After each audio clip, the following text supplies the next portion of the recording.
Incredible, the title being A Hellhound from Hell on Highway 49 in a burnt-out motel. And I see 12 white horses here walking in line, moving east across that river bridge on Highway 49. I'm standing in the shadows of a burned down motel. The king of commerce, Mississippi, waiting with his pound from hell. Stranger at the crossroad, believe I've seen his face before.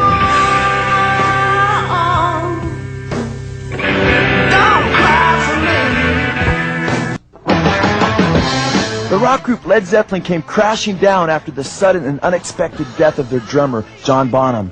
Zeppelin, who sang about having hellhounds on their trail, met with many bizarre tragedies before their ultimate demise. In 1975, both Robert Plant and his former wife, Maureen, were severely injured in an almost fatal car accident in the island of Rhodes. Rock journalist Gary Herman, in his book Rock and Roll Babylon, noted the strange course of events that had come to be known as the Zeppelin Curse, picking it up in 1976. He stated, quote, "It is certainly true that Led Zeppelin as a group have had a peculiarly tragic record of untimely death and severe accidents associated with themselves and their entourage. In 1976, Zepp associate Keith Harwood died in mysterious circumstances. Keith Ralph, formerly of the Yardbirds, which formed the nucleus of Zepp, committed suicide, and the wife of Zepp's road manager, Richard Cole, also died. In 1977, Robert Plant's 5-year-old son, Carrick, died of a virus infection while the group was touring in America." He states that Philip Hale, a photographer, friend of Jimmy Page's, died at one of Page's homes after ingesting too much morphine, cocaine, and alcohol, and in 1980, at another of Page's houses, John Bonham met with his untimely end. Bonham, Led Zeppelin's drummer, like Jimi Hendrix and Bon Scott of AC/DC before him, choked to death on his own vomit. According to coroner's reports, he had consumed the equivalency of 40 measures of vodka. Many of the tragedies that had befallen Led Zeppelin were in fact self-inflicted. After doctors referred to the infection that took Robert Plant's son Carrick as being strange and very rare, Robert Plant later said, quote, "Why do these terrible things keep happening? What the blank is going on?" One disc jockey from Detroit believed that all these tragedies were a no-brainer and provided Plant with what he believed to be the obvious answer. He stated, quote, "If Jimmy Page would just lay off all that mystical, occult stuff and stop unleashing all those evil forces." Jimmy Page sought to evade what was becoming known more and more as the Led Zeppelin curse by saying, quote, "A lot of negative things have occurred recently, but tragedies happen." The London Evening News ran a headline declaring Zeppelin's black magic mystery. The article reported, quote, "An unnamed source close to the group commented, quote, 'It sounds crazy, but Robert Plant and everyone around the band is convinced that Jimmy's dabbling in black magic is responsible in some way to Bonzo's death and for all those other tragedies. I think the 3 remaining members of Zeppelin are now a little afraid of what's going to happen next.'" Jimmy Page would develop more and more phobias. After already fearing flying, he would develop such phobias as vertigo and claustrophobia. Page said that he thought he was, quote, "reaping my karma, now heavily," end quote. Robert Plant said, "All this success and fame, what's it worth? It doesn't mean very much when you compare it to love of a family." Sadly, the millions and millions of people that are following bands like Led Zeppelin are themselves being led by the same demonic spirit to destruction. In Led Zeppelin's song Celebration Day, they state, quote, "And her voice is sore from shouting, cheering winners who are losing, and she worries if their days are few and soon they'll have to go." They state, "You hear her cries of mercy as the winners toll the bell. There is a train that leaves the station heading for your destination, but the price you pay to nowhere has increased $1 more. And if you walk, you're going to get there, though it takes a little longer. And when you see it in the distance, you will wring your hands and moan." Robert Johnson seems to have lived in great fear that Satan would come and finally collect his soul. This thought was communicated in songs like Hellhound on My Trail. Robert Johnson's love for Satan and hatred for God was so great that he was known to get drunk and curse and blaspheme God. It seems Robert could outdrink anybody. He'd get drunk, start cursing God. The hellhound that Johnson so feared would finally catch up with him at the early age of 27 to take his soul. Johnson seems to have gone insane just prior to his death, having fallen to the ground, barking and howling like a dog. And they said he was crawling around, so they told me, he said, crawl around like a dog, so he was just howling, you know. Said he crawled on his hands and knees and barked and howled like a dog before he died. His fame killed him.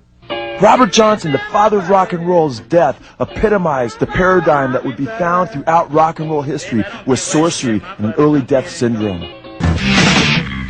Heavy metal's most popular group, Metallica, and a copy of Motorhead's Prince make it clear as just to whom they have given their souls.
Cobain, who was the front man of Nirvana before committing suicide, was Rolling Stone's Artist for the Decade in the 1990s. Kurt Cobain desecrated churches by scrawling graffiti like "God is gay" on the walls. Just before Cobain made it big, he admitted his aspirations in declaring, quote, "I will get stoned and worship Satan."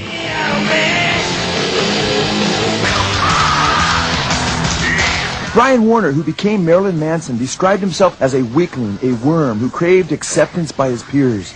How would he get those who bullied him to eventually worship him? Manson stated, quote, "As a teenager, I was very interested in selling my soul." Manson witnessed a friend's brother take a knife to his body and gather blood from the self-inflicted wounds. He then witnessed him use this same blood as an offering to Satan for power. Manson recognized that he could invoke Satan's power and enjoy the fame that he so craved among his peers. Manson stated, quote, "I could use black magic to turn the lowly lot life had given me around, to attain a position of power that other people would envy and accomplish things that other people couldn't." Sadly, after Manson spends his first minute in the torments of the fires of hell, he will realize that he made a terrible mistake and that it will be too late to repent. Liam Gallagher admits that he is possessed by a spirit. He's been deceived into thinking that the spirit is John Lennon.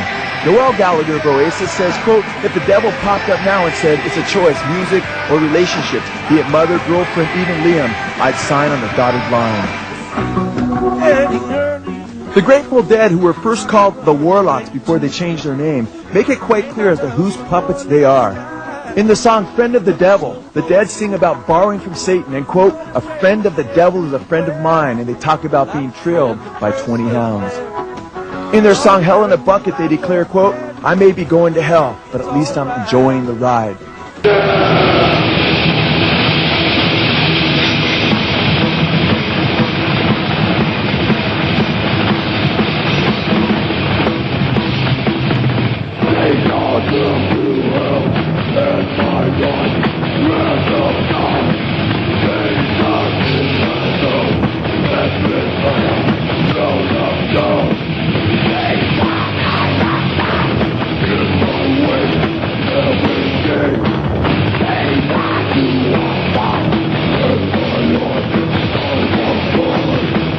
What's the purpose of the band? To create the most evilest music and to gain entrance into the seven gates of hell. So a concert is an act of worship for you? Not exactly. It's a focal point to express my Satanism. Do you believe in demonic possession? Of course. Are you possessed? Of course. Benton sees himself as a satanic evangelist whose goal it is to lead others to hell. He said, "I collect souls. That's what I do. If I can collect one soul, if I can convert one person to accepting evil as part of their lives," he says, "then he'd be happy." AC/DC's song Hell's Bells is Satan's quest to get the masses to join him in the eternal fires of hell.